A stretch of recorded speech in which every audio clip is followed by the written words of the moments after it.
Le cosmonaute soviétique Youri Gagarin, né le 9 mars 1934 à Klouchino, dans le nord-est de la Russie. Sa famille est modeste, son père charpentier et sa mère laitière travaillent tous deux au sein d'un kolkhoze. Pendant la Seconde Guerre mondiale, le petit Youri se prend de passion pour l'aviation lorsqu'un chasseur soviétique endommagé se pose à côté de son village. Dès 1949, Gagarin quitte ses parents et part à Moscou. Il s'inscrit dans un club d'aviation amateur et décide de devenir pilote dès son premier vol. En 1955, il intègre l'école de pilotage militaire d'Orenbourg. Il y rencontre sa femme, Valentina Goryacheva, qu'il épouse en 1957, et obtient peu après son diplôme de pilote de chasse sur un appareil MiG-15. Après un début de carrière en tant que pilote de chasse, Youri Gagarin est sélectionné en 1960 pour participer au programme spatial soviétique. La mission Sputnik 2 permet aux chercheurs soviétiques de comprendre les effets de l'apesanteur. Le terrain est préparé pour le vol Vostok 1, dont l'objectif est d'envoyer un homme dans l'espace. Youri Gagarin est choisi pour effectuer ce vol. Après un entraînement intense, il est prêt à marquer l'histoire, seulement quelques semaines après être devenu père pour la seconde fois. Le décollage a lieu le 12 avril 1961, au cosmodrome de Baïkonour.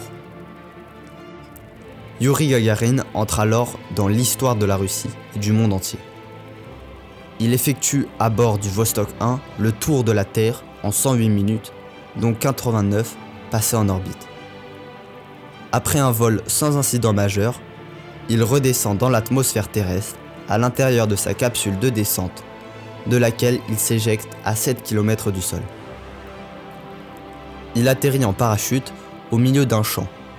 Ayant réussi une mission historique et périlleuse, Youri Gagarin devient le tout premier homme à avoir voyagé dans l'espace. Considéré comme un héros dans son pays et célébré dans le monde entier, il reçoit de nombreuses distinctions. Nikita Khrouchtchev fait alors de Gagarin un puissant outil de propagande soviétique pendant la guerre froide. Pour protéger Youri Gagarin, devenu un symbole trop important pour le régime soviétique, il est interdit de vol. Il est nommé directeur de la Cité des Étoiles, le centre chargé de l'entraînement des cosmonautes russes, notamment dans le cadre du projet Soyouz. Gagarin, qui vit mal sa célébrité soudaine, enchaîne les réceptions et les tours d'honneur aux quatre coins du monde. Malgré sa volonté de participer à une nouvelle mission spatiale, Youri Gagarin n'est jamais autorisé à retourner dans l'espace. En 1968, il est de nouveau autorisé à voler, à condition d'être accompagné.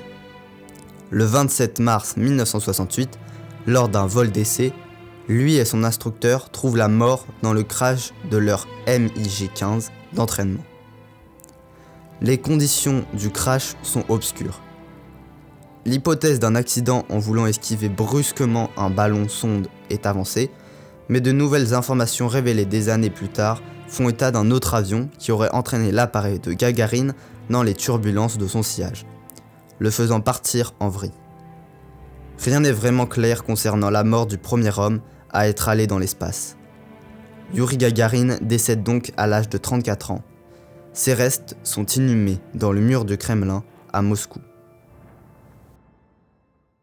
Дорогие друзья, в этот знаменательный день о счастье жить и трудиться в моей отчизне, вместе с вами, моими соотечественниками, строить самое светлое, самое прекрасное общество на земле, строить коммунизм. Слава нашей великой Родине, слава родной Ленинской партии, слава советскому народу, творцу всех наших побед на земле и в космосе. Да здравствует мир!